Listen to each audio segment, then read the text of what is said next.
Welcome to the Lead with Courage podcast, brought to you by Illuminate Leadership, where bold conversations spark real change. Here, we dive into the stories, insights, and lessons from leaders who challenge the status quo, inspire action, and lead with heart. If you're ready to grow, learn, and lead with courage, you're in the right place. Hi, I'm Chloe Kenning.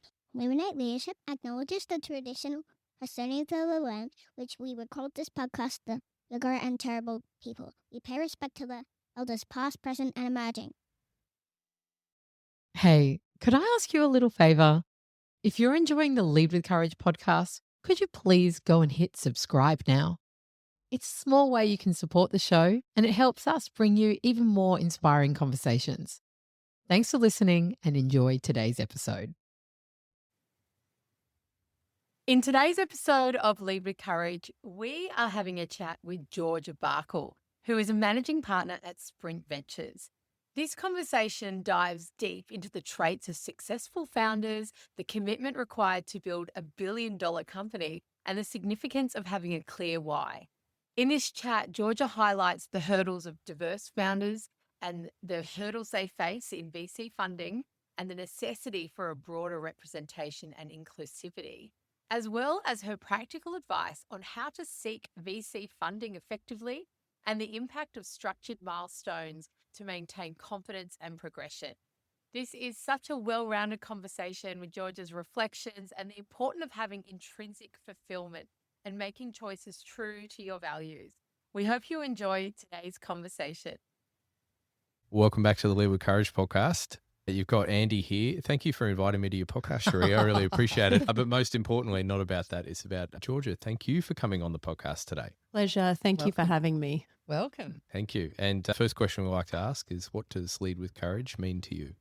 I like this question. And I was thinking about it. I think there might be two elements that I think about when I think about courage. And one is that I like to do really difficult things. And I think the best things are the hardest. And so you need to have the courage as an individual to push yourself out of your comfort zone and to push yourself into difficult situations, because that's when you're going to grow the most or make the most impact or have the biggest change. So I think you have to be courageous to feel uncomfortable.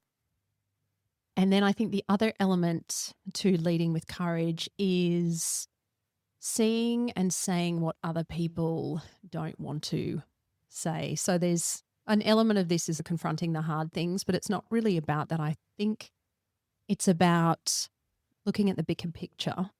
And if there are things that need to be said, that you are not afraid to say that. When you know everyone maybe is thinking about it or has an inkling of it, I think it's really courageous to actually say it out loud. And it feels really enlightening and refreshing when someone just says the elephant in the room. Yeah. And to be the person who does that, I think is very courageous. Yeah, I love that. We have asked obviously this question on every episode, and that is a different perspective than I've heard before. And I really appreciate that. It's so true. So true. The elephant in the room. Yeah, beautiful. Thank you. Thank you. Pleasure. It'd be a lot of fun at a dinner party, I imagine. That's actually where we've properly met, and was at a really fantastic dinner party. And I have to say a shout out, we had met before, but the Women Who Innovate dinner that we had, and there was 12 of us at Gerard's Bistro. And I think I will forever say that was one of the most beautiful networking, coming together nights or experiences I've ever had. We had just such an incredible group of women, and you can just this visualization that the tables were all facing inwards, so you could see everyone at the table in this square. It was stunning. Yeah. What I really liked about that format is I have a lot of female friends who are fabulous, but when we catch up, we tend to talk about maybe kids or a bit of this, bit of that, whatever it is. But that environment was that second degree connection of fabulous women where the main topic was what you did or how you saw the world. Yeah. And that was such a refreshing space to be in rather than just the kind of day-to-day chit-chat. It was really powerful to talk about the amazing things that people were achieving.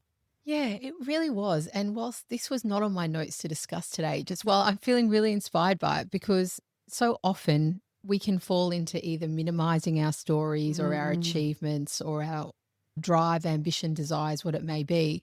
In that environment, we all had a different question we had to answer, but people went deep fast and really held space for each other. But I think also celebrated people's triumphs and challenges. And it felt safe to not try and diminish things, to actually just own your success, own the challenges. It was very real. I actually find this is going back to courage as well, that the deepest connections I have with people, whether it's personally, professionally, whatever it is, when you go deep. And if you just keep it light and you keep it at the top of everything and just very brief, you never really connect a lot with people, but you have to have courage to go deep. 100%. And in that example that night, I feel people that I've only ever met on the first time or second time, and you go, oh, there was a bond there, something really unique. And that's something what we love about this podcast, actually. Like, we put these headphones on and there's the opportunity to go deep, and it's quite intimate. And you go, wow, that felt so amazing to look into someone else's soul and just be here. Maybe people are listening to the conversation, but fundamentally it's just sitting here having a great conversation between us. And that's why we're here for it. That's so good. Can you tell us a little bit? You're a managing partner, Sprint Ventures, in venture capital, people starting up their own businesses and ideas. What led you to this part of your career? There is no one path into venture capital. So everyone's story is different. There's 3 types of venture capital investors. One is someone who has been a founder before. They're called a founder VC. One who has been an operator who has worked in a startup or a scale up. They're called an operator VC. And then a professional VC, which is what I am, and usually have a sort of a finance background or a law background, M&A, that type of thing. So I am a chartered accountant. I spent 15 years in banking, but quite diverse across the trading floor, in IT change projects, in regulatory change, things like that. And one of the consistencies across my career is that I hate doing the same thing every day.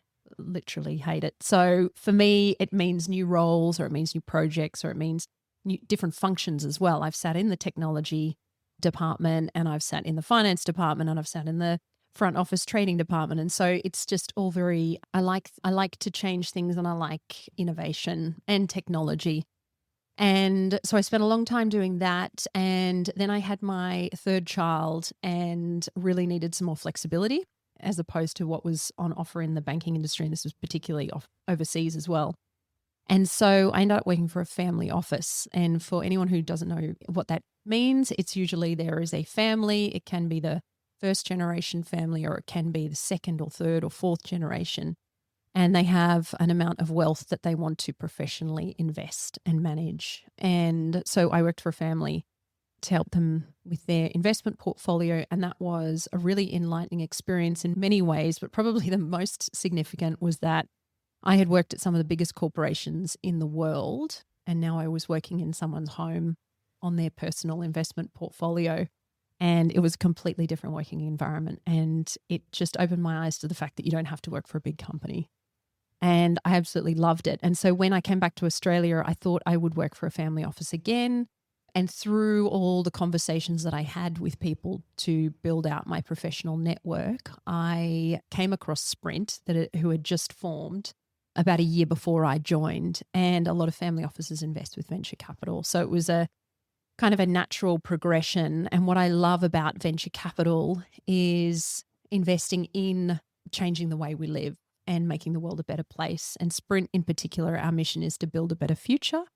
So we only invest in impactful technology. And after 20-something years of my career and having 3 children and moving countries and cities and so on, having that realization personally around my values and what I wanted to achieve in the 9 to 5, which is never actually the case. 9 to 5, Monday to Friday, I didn't want to just go and do a job. I wanted to have a job that was meaningful and to make impactful change in the world. So that's how I found myself in venture capital. And I think from a macro perspective as well, it's important for us as a nation to invest in innovation so that we are economic leaders in our strengths.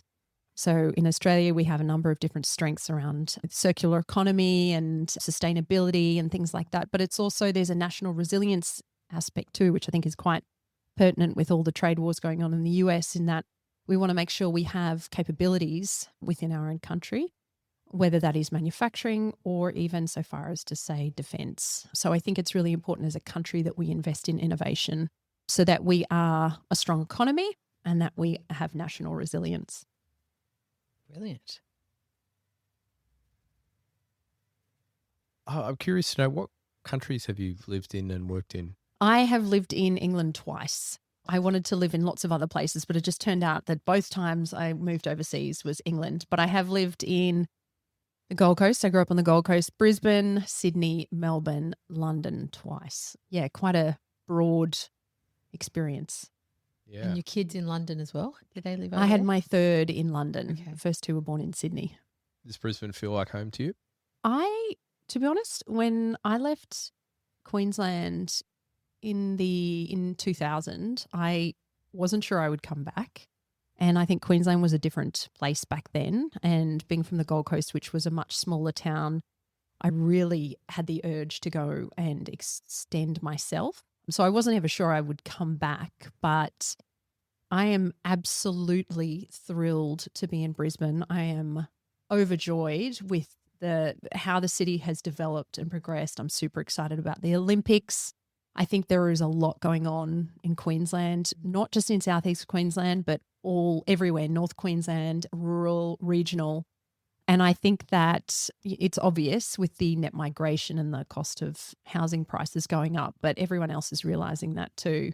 It is just such a brilliant place to live. Yeah, it truly is. I grew up in Sydney and yeah, I just love living in Brisbane. It's fantastic. Yeah. And especially with the Olympics coming up, I think that's got that excitement in the air, a bit of responsibility as well of what we need to do for the next 7 years. But yeah, very exciting. Very exciting. You mentioned about personal values and we did say about going deep. So I'm curious, are your values something that you can articulate what they are, or is it just a feeling for you? If you are clear on them, what are some of the values that guide you every day?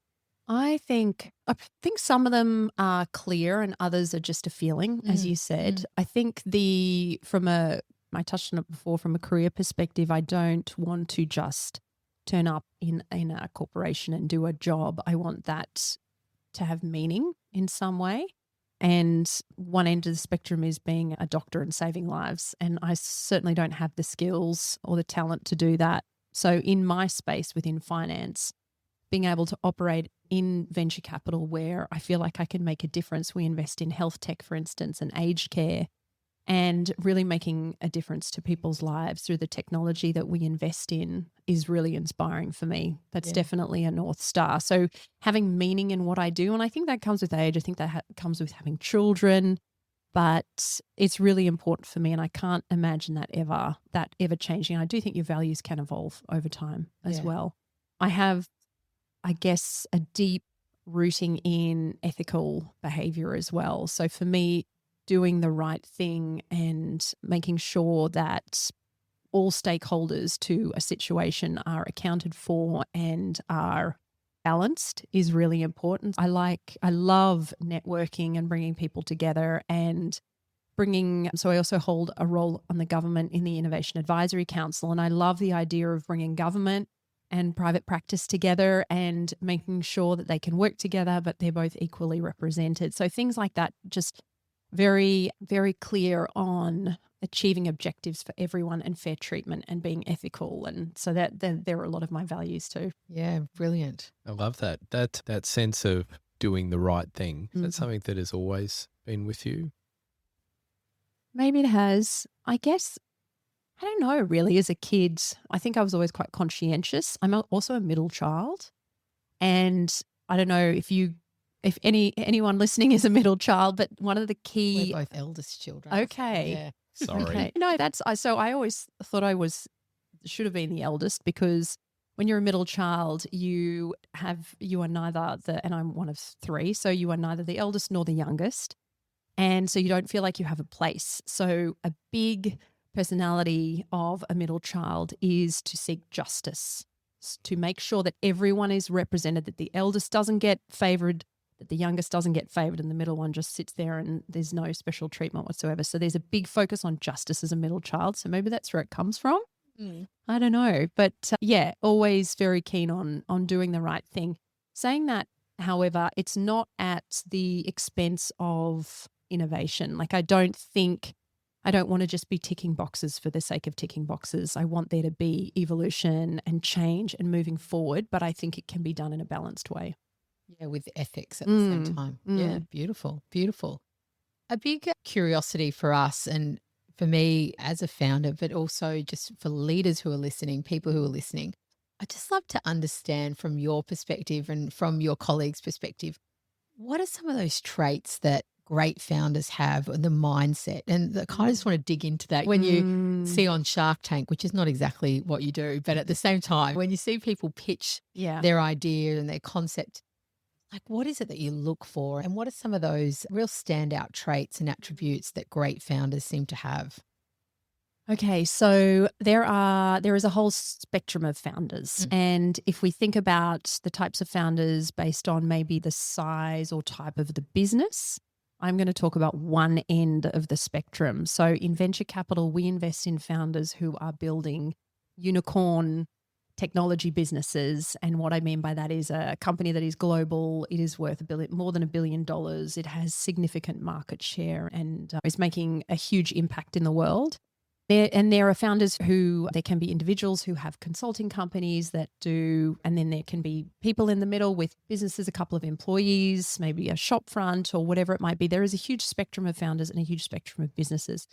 When I think about founders in relation to venture capital, I'm talking about the ones at the very far end of the spectrum. So the ones that want to create the next Uber or the next Google or the next Airbnb or whatever it is. So if we bear that in mind, I think one of the key things I think about when I'm looking at opportunities is that for me, a founder can't be a product innovator. They need to be a market innovator. So what I mean by that is if we use Uber as an example, the founders of Uber didn't come in and say, I think I can make taxis better. They came in and they said, I think I can make the transport of people better. So it's not that they're trying to fit a product into a hole or make a product slightly better. They're actually thinking about the whole market and how that needs to evolve. So not a product innovator, but a market innovator. There's a lot of contradictory characteristics when you think about founders. And I love this one because if you listen or read something, it'll tell you one thing. If you listen or read something else, it'll tell you a different set of characteristics. But what I actually think is important is to understand the opposing characteristics and how important they are to have together. As an example, it's often talked about that you need a founder who is deeply obsessed and committed to their problem and just 100% head down, going hard at this problem. And you do need someone like that. But you also need someone who recognizes the gaps in their abilities and their skills and can look to others for guidance. And whether that is an advisory board or a co-founder or a shareholder or whatever it is, that they can look up from that deep commitment and say, okay, this is an area I don't really know much about, and I'm going to go and find the person who can help me. So there has to be a balance. Another contradiction that I think is really interesting is, as a founder, I think you need to be very decisive. We all know time is money. And if you spend too long trying to figure something out, the opportunity might pass, or it may not be the same opportunity by the time you get there. And not being able to make a decision is very complicated when you're trying to grow a business and you're trying to make 1,000 decisions a day. If we think about renovating a house, it's a similar sort of thing. You need to make 1,000 decisions a day and you just need to decide them and move forward. So we need someone who is very decisive and very clear in what they are, in their beliefs. But we also need someone who doesn't make decisions on a whim.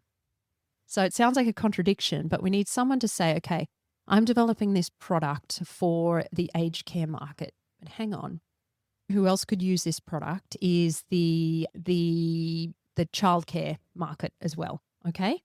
So this could be another market for us.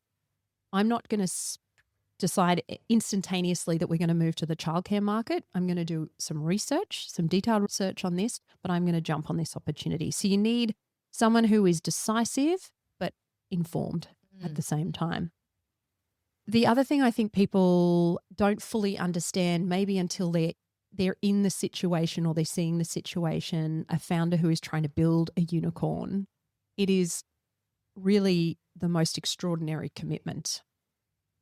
and the founder who there is, and it's very difficult to stay committed in a way that you can move down that path. There are a lot of external influences that can impact that. So it can be a lack of capital.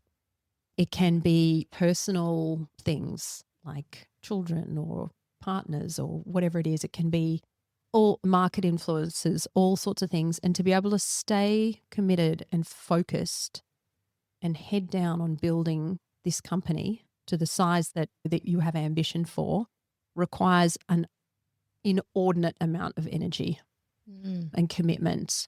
I think that is truly underestimated. And it's hard to define when you meet a founder and maybe you are going through due diligence for 3 to 4, 5 months, whatever it is. It's really hard to say with certainty that founder has that quality or not. But that's from an investor's perspective. I think from a founder's perspective, if you are thinking this is what I want to pursue, knowing the depth of commitment you are going to need to have is really important. Is there an effective way that an investor can tease that out that you've found? Oh, look, I still don't think I've got the magic answer to that, but there's all sorts of things you can ask. You can ask about people's childhood and what their experiences were. And you're looking for hardships and resilience and overcoming things. And one of the big VCs in the UK, a guy called Harry Stebbings, always asks something around how many different schools did you go to as a kid, or how many times did you move as a kid? And for him, that's a marker of that resilience and that ability to get through. So it's a chance for you yet, Andy. News. Yeah. Lived in 9 houses before I was 10 and went to 5 schools. Well, there you go. I only got asked to leave one of them. So that was a pretty good effort. But anyway, resilience is a muscle that I've had to learn how to use. Yes. And you can't really develop resilience unless you're tested. So that is certainly one indicator that you can look for, but I don't think it's the only thing. So I think it varies from people to people. Yeah, cool. Yeah, that's awesome. That's awesome. With confidence, like I was reflecting on some questions to discuss. And again, like with that founder mindset or what you see, that balance between that unwavering obsession or that focus and having an idea that possibly is unproven yet, what do you see can work well or actually go against people with their confidence to stay the path with the belief, either in themselves and or the idea? We literally just had a conversation on an earlier podcast today with someone who'd started their own business, and their own dad was a well-known founder of a big travel agency. And he was saying if he hadn't had his dad as a role model to have that unwavering belief, he's wondering if he would have had the same amount of belief in himself. So I feel like that role modeling that he had was so evident to me, but how often do people have that role modeling around them? And I guess, what have you seen where that personal belief and that personal confidence, where it can fall apart or stay the course for people? I think it's a really hard one when you are trying to innovate and try something new and potentially sell to a new customer segment or sell them a product that they don't even know they need, for instance. It can be really difficult. I think I don't really know the answer to this because there are so many barriers that can be thrown up, and to remain confident throughout, I think that one of the tools you can use is milestones, and they can be as short as a week. They can be as long as 12 months, 3 years, 5 years, whatever it might be. But for your business, what you want to achieve, if you set out these goals and you can achieve them or some of them, you feel like you're going in the right direction. So it gives you that impetus to keep going. I think if you don't have any plans and you don't have anything to measure, you can lose confidence quickly. But if you can say, oh God, I've been doing this for 2 years now and I'm here and I thought I'd be there, but I have achieved X, Y, Z. I know that I'm doing the right thing. I know that I'm on the right track and I'm going to make a difference or whatever it is. But if you don't have any plans, you don't have anything to measure, it probably just becomes too esoteric and it's too hard to stay focused. So that's one of the things I would recommend. Yeah, that's beautiful. Great. When you're talking about making an impact and the work that you do and the work that the organisation does, making sure it is making impact.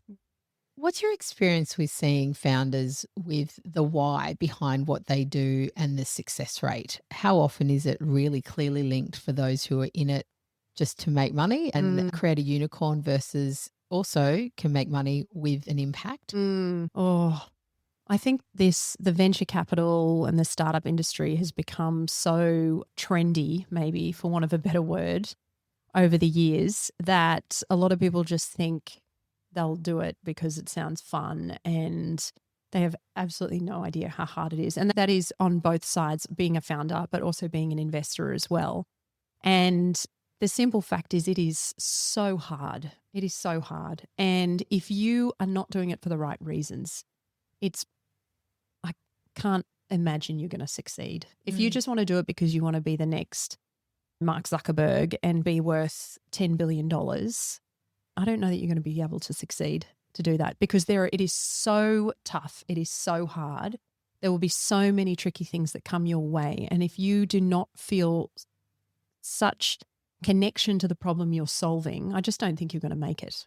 So you have to make sure you're doing it for the right reason, not just because you want to put founder on your CV or whatever it is. And hopefully make a few dollars. Yeah. Yeah. I see it at International Women's Day every year get thrown around, and we talk about the percentage of female founders in venture getting investment, essentially.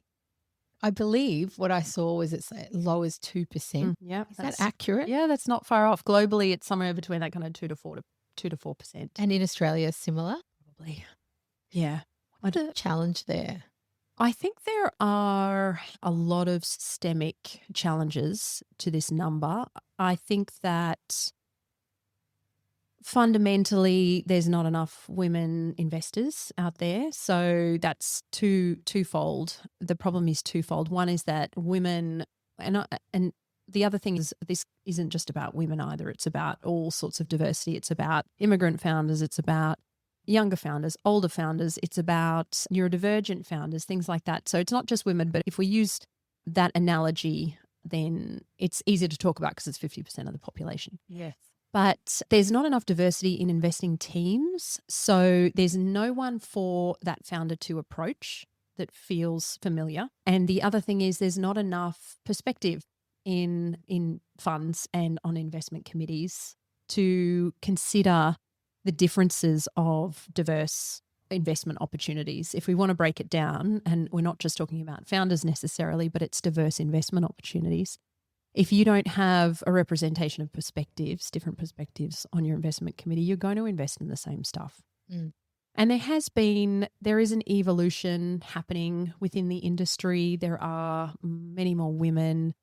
There's not as many female managing partners, but there are a lot of female investors. That needs to evolve a little further so that the female investors are the ones with decision-making power as well.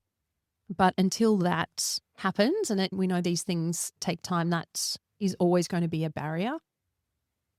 I think that in the startup ecosystem, you need this flywheel effect to help it grow. And one of those, if we're just talking broadly, diversity aside, one of those is you need success stories in the startup ecosystem. You need people to see people being successful. You need them to be role models and to show us the path and to also inspire us.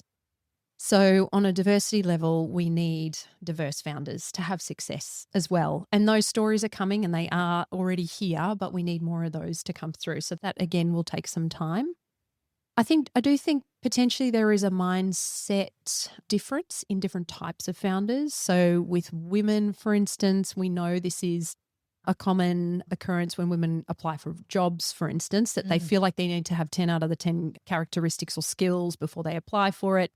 And I think to some extent that applies to female founders as well. They feel like they need to have achieved X, or they need to have done all these things before they're worthy of receiving capital. And I think that is actually, I think, a superpower, because it makes women incredibly lean and capital efficient, which is often overlooked when investing in this diverse group that a lot of people don't consider, but it can, in a way, hold us back a little bit as well. So I think just taking that confidence and maybe stepping up a little bit earlier would be helpful. But I also think that I don't know the stats on this, and I'd love to know how much of this actually influences the outcome of 2 to 4% invested in women. But it is often discussed that women start up different types of businesses to ones that receive this capital that we're talking about, and specifically venture capital. So again, we're talking about this very far end of the spectrum. So a lot of women set up services businesses and small businesses and businesses that are absolutely perfect for their needs and very successful and a great achievement, but they don't sit in that end of the spectrum that venture capital invests in. And there's nothing wrong with that. Those businesses are exceptional, but it's not in the same space. I don't know how much of that is true. I don't know. I haven't seen the data on women setting up different types of businesses that don't fall into the category of venture backable, but that could be an element of it as well. Saying that, however, at Sprint, we have 36% of our portfolio invested in women. So, Is that right? yes, very proud. And we don't just track gender, we track immigrant status, we track regional and rural founders as well, because there is a lot of benefit in investing in diversity. So I was having a conversation with another venture capitalist about the importance of looking across a diverse range of investment opportunities, a diverse range of founders for the most exceptional opportunities. And they didn't quite get it. And I think that people fall into this trap of thinking that meritocracy and diversity cannot coexist, which I think is idiotic, because there are incredible people of all characteristics and they can have any background and have incredible success. They don't have to just fit into one particular category to have merit. So I think considering diversity and meritocracy as separate from each other is very limited. But this person, I was really pounding the point with this venture capitalist about how important it is to look for diverse opportunities. And one of the key success factors for an investor is deal selection.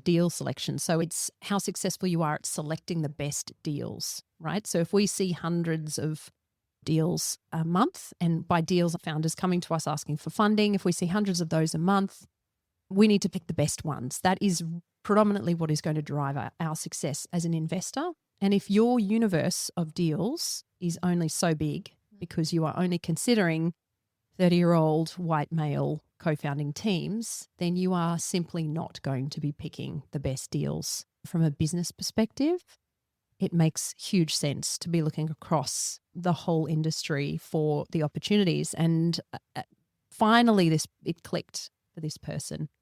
And when it was explained to them in a business way and how important it is for them to consider this, not just because it's the right thing to do or because people are saying there's not enough funding or whatever it is, but you're going to miss out on exceptional deal opportunities if you don't broaden your net. It made a huge difference. So I'm trying to change people's minds one step at a time. Yes. There's a key in that, isn't it, in terms of finding that almost for that person you were speaking to, finding their right version of a product market fit so that they Definitely buy into the idea or whatever it may be. And I can imagine that skill set that you have and that your team has around you is so important, right? Because Absolutely. everyone comes in and they have a version of it. Definitely. I'm wondering then with... you ever have an instance where, actually, I'll go back to the other question I was going to ask and I was sitting on, but then I thought of another one. You're allowed to have two. Anyway. You're allowed to have two. Oh, so I'm going to overdo my quota. How does one go about getting investment from VC? Is it a case where they might know someone at the VC or service inbound inquiry and then look to set that up? Do you have showcases that are scheduled? I'm curious to know what a month as a managing partner looks like in a VC world. Yeah, so we see opportunities from a number of different pipelines, and it's really important for us to nurture those pipelines. So we are seeing the best people.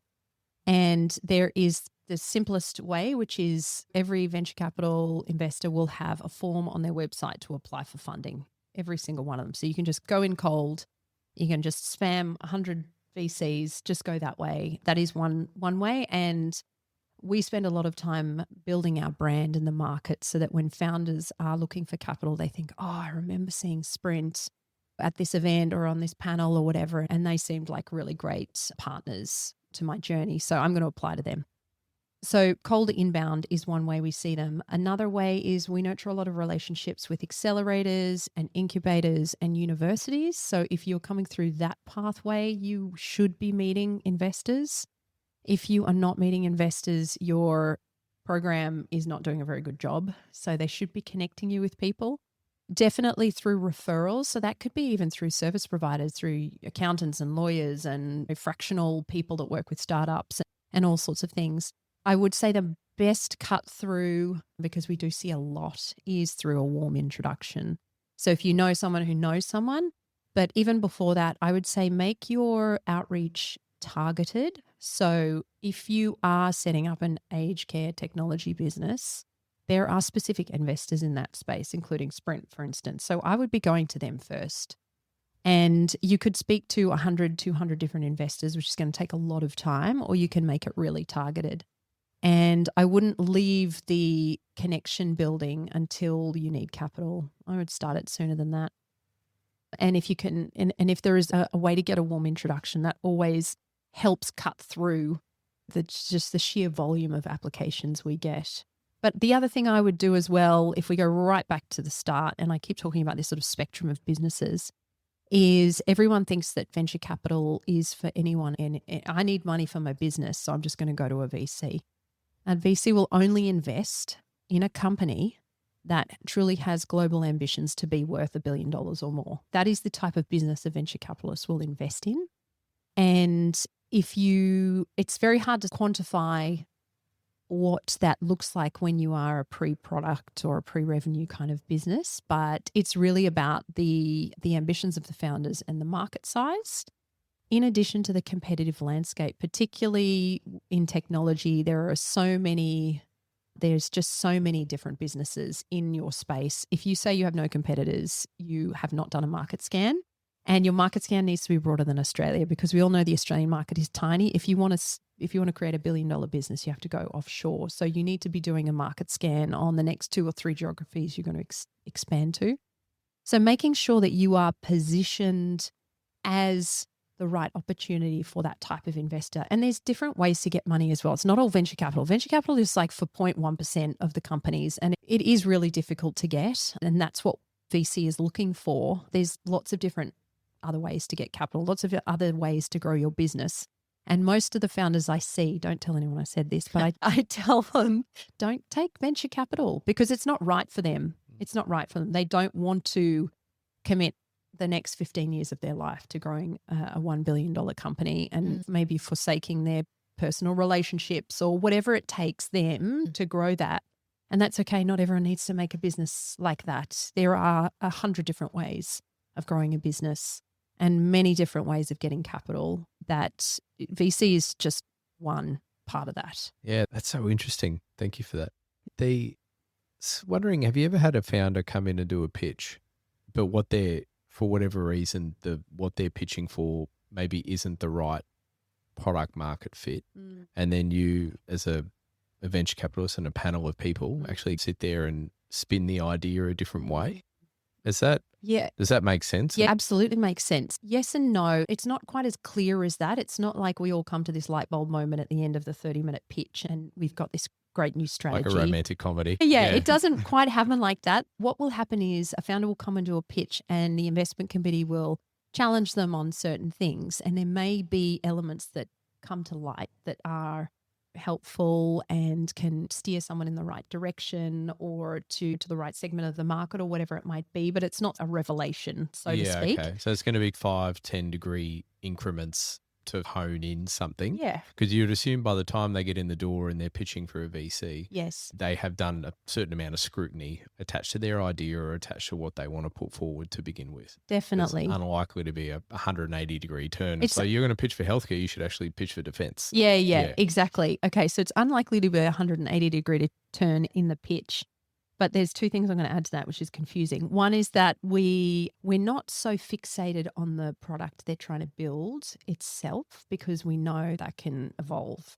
Yeah. And when you're starting at 3-6 months in, depending on what stage you're seeing a business, you like the realistic the reality is you're probably going to pivot a couple of times anyway. So we're not Different super, iterations. totally. So we're not super fixated on exactly what the product looks like at that point. Just it's more about the founder and their vision and the opportunity.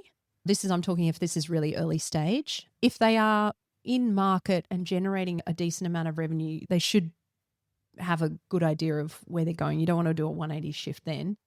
And then the other point is, after investing in a company as a shareholder, as an investor shareholder, as you go through that journey with the founder, you can come to the realization that they do need to do a 180. So that might happen later, and you need to do it collectively as well. It can't just be one person. It can't just be us and we're a minority shareholder as well. VCs tend to be minority shareholders. We cannot come in and just tell someone what to do and they have to do it. So it's a collective effort where, you are further down the line and you realize you do need to do that 180 pivot. Everyone works together on shaping that out. And it usually evolves over a period of time as we've tested things and tried things and maybe hasn't worked and there's signals here. And so the light bulb moment, I wish it happened, but it doesn't. No, nor should it maybe. But how often then is a VC kind of involved in the business and the founder's life? Like what does I guess 6 monthly or annual cadence look like? You mentioned those milestones before. Does that have a part to play in it? Do you come up with them together or is it largely set, and is there a set and forget aspect to it? So the first time a company looks for investment, they need to work out how much money they need. And in order to do that, you have to have plans and forecasts and things. We do know these things shift over time, but you do need to know how much money you need to achieve something. And the time frame is usually 18 to 24 months. That's how long a startup usually raises capital for. It's not very capital efficient to raise for more than that, and too many things can change beyond that time frame. So if you think about what do I want to achieve as a business, what are key milestones that I need to achieve to show growth in 18 to 24 months, and how much money do I need to get there? Is it 3 more developers and a sales and marketing person and some investment in AI tools and XYZ, and that adds up to $1 million or $2 million or whatever it is? Those milestones are really important because whoever invests in you at that stage will be looking at those milestones. And if you come back again to raise more capital, your progress against those milestones will be assessed. So they are super important, and they really, it's good business practice to have milestones and to have goals. If you're running a business and just burning money and not measuring progress and not heading in a particular direction, that's not going to work in any scenario. So it's really good business practice to have that anyway.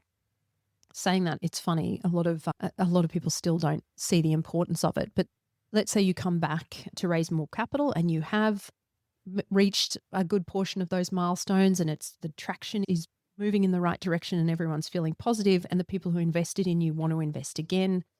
There will be more involvement from those investors in what the next milestones look like, how much money you should raise and things like that. And that is really helpful because you do want your investors to provide their expertise in that space as well. And then if you have shareholder investors, they can help you raise capital as well, which is really important. So that's a real benefit because raising capital sucks. If you can get those warm introductions through your existing shareholders and a real vote of confidence, then that's super useful. Going back to your original question, how much do investors get involved? It really varies.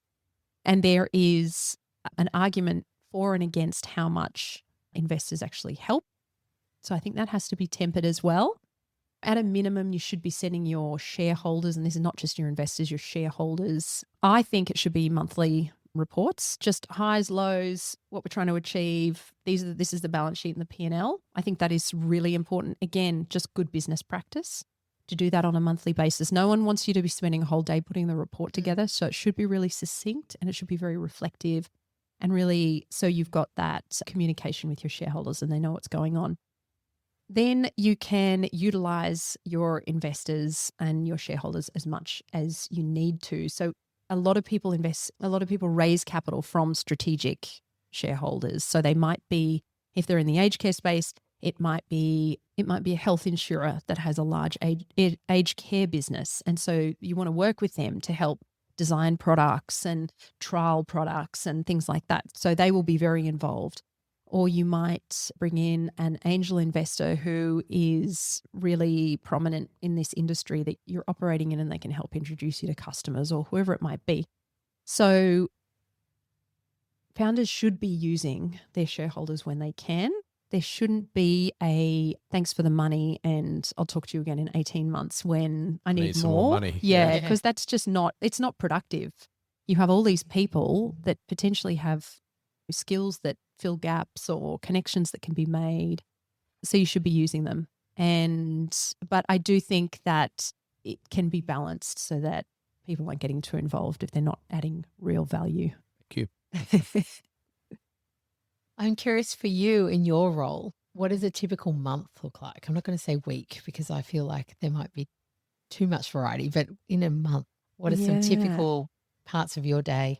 I think being a managing partner of a fund is a really interesting aspect because I work across the entire fund. A lot of people think about venture capital as just investing, and there's a lot more to it than that. So I raise capital as well. I raise capital off investors into my fund. So I have a whole element of my role that is either raising capital at that time or maintaining relationships with my investors over the period. So it's communicating with them. I send reports to my investors. I reach out to them. I send monthly newsletters. I send quarterly reports with financial information, all sorts of things. So I have a whole investor side and capital raising side. I have the investing side. So that's when we see startups and we make a decision to invest in them. Then post-investment, we have a whole portfolio management side. So that's where we work with our portfolio companies in 101 different ways and in different amounts of time as well. Some really need us at various times, others don't.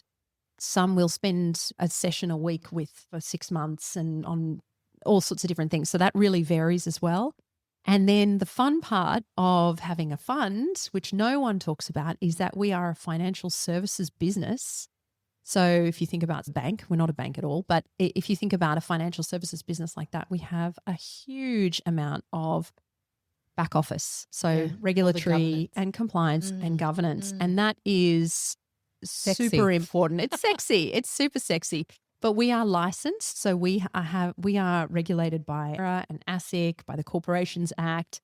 So there is a lot that we have to do to maintain our compliance that's equally as important. We can't have a fund investing in startups if we're not meeting our own compliance requirements. So there's 4 key areas of my business. Then I do spend a lot of time, I guess, as I touched on it before around the brand building. So I do spend a lot of time in the ecosystem as well. So I spend a lot of time mentoring founders, going to accelerators and universities, to going to events, speaking on panels, things like that, so that there is exposure for Sprint as a brand amongst startups.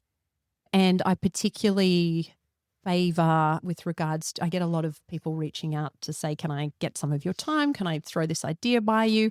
I particularly prioritize the underrepresented founders because I don't think they get a lot of exposure. So if you're a female founder or an immigrant founder or an Indigenous founder, please reach out because I want them to have a friendly space in which to test some ideas.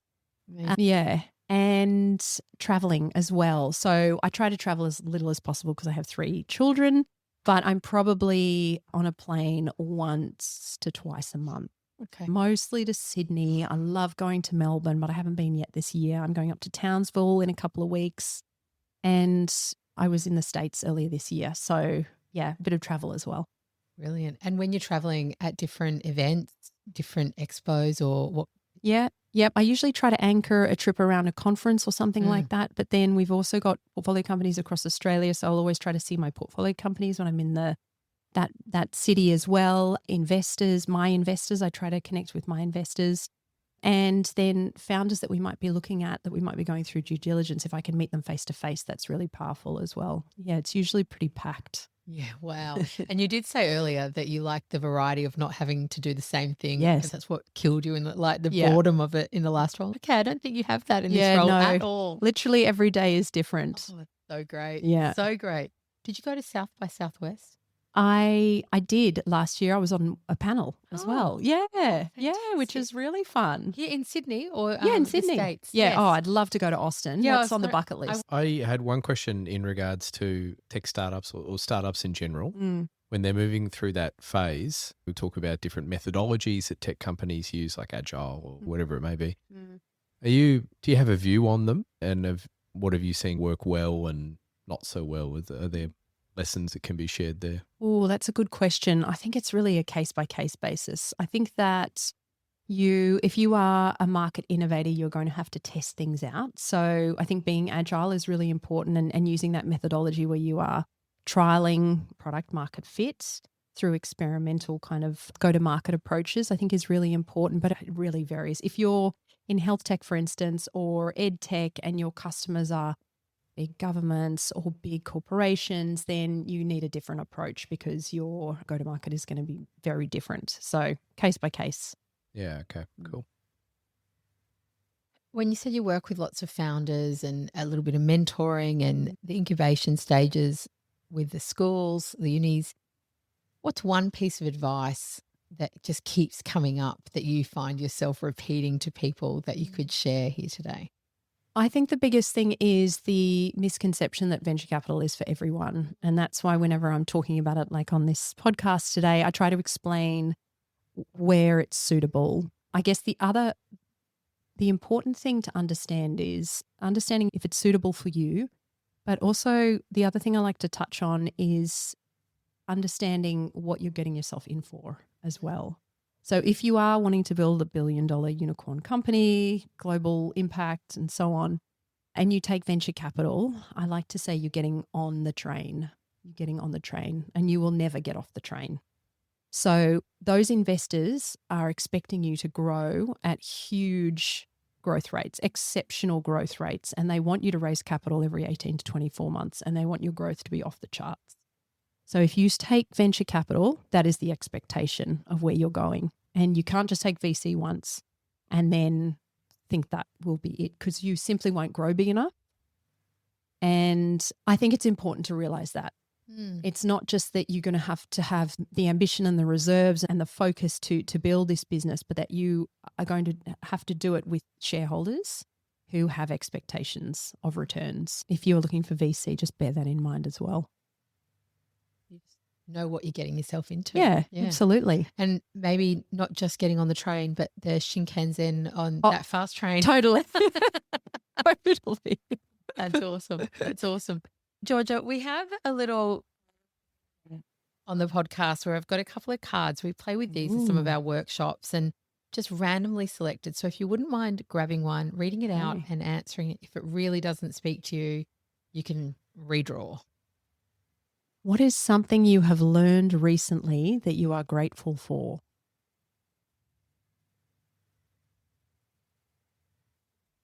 I learn something new every day. Okay. I was actually having a conversation this morning with a friend who is incredible, and she's going through cancer and she's not working at the moment. And we were talking about, and I have come to this realization as well, I think just through maturity and so on, but she came to this realization through the experience that she's going through. And that is that while we get so much identity and purpose from the work we do, it should not define us. And it shouldn't define us in a way that external validation of what we do and our titles and things like that drive us. So it should be that we are, what's the word? We are fulfilled ourselves in the choices that we have made this is from a work perspective, and that we know that if it changes or if it goes away, we are still ourselves and we still have those underlying values and the underlying purpose that we want to achieve.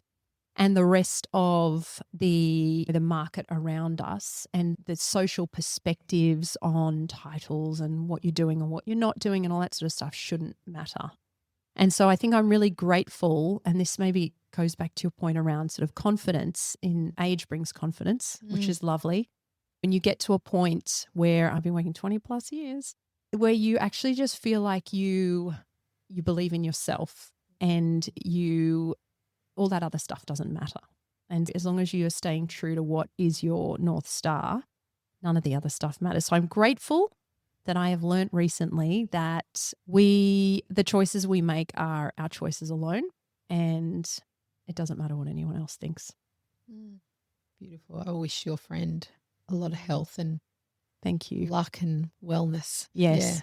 Thank you. Yeah. She's an inspiration. Beautiful perspective. Thank you for being here, and thank you for your perspectives. I feel like Andy Canning might want to launch his own business off to the side now, but you just have to decide, are you going to be $1 billion unicorn, Andy?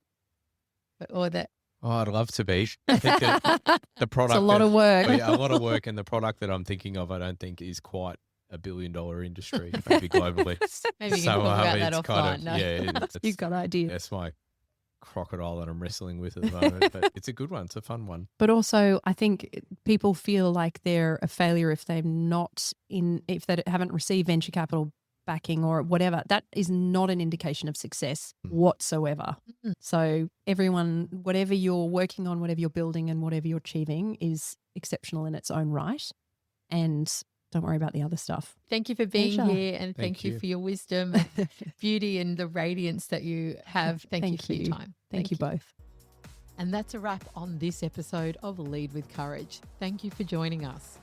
At Luminate Leadership, we exist to inspire and grow the leaders of today to create a better tomorrow.